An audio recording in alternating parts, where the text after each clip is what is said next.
Just over 100 people picketed outside the SABC offices in Auckland Park today.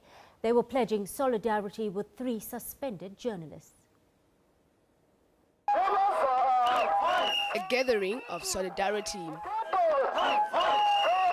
These journalists and few members of the public calling for the reinstatement of 3 SABC journalists. The reason why we convene first this gathering, this is going to be a rolling mass action. It's not just one action. It's in the public domain that there's a lot that has been taking place inside SABC. Especially the journalists do not have the freedom to do what they're supposed to do.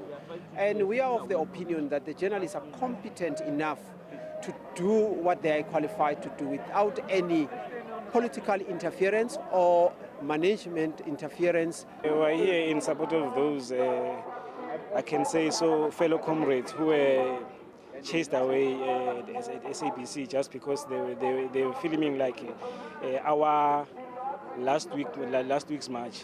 Other sectors have joined the fray. I think it's imperative to note, for people on the ground to note that broadcasters are governed by rules and regulations, by the regulator, and are also mandated by the Broadcasting Act. And the form of communication that's currently happening by picketing and doing all these kind of demonstrations is an Aboriginal way of doing things. It's an old-fashioned way of doing things where we are in the business of communicating as broadcasters, but that communication is not seen to be happening.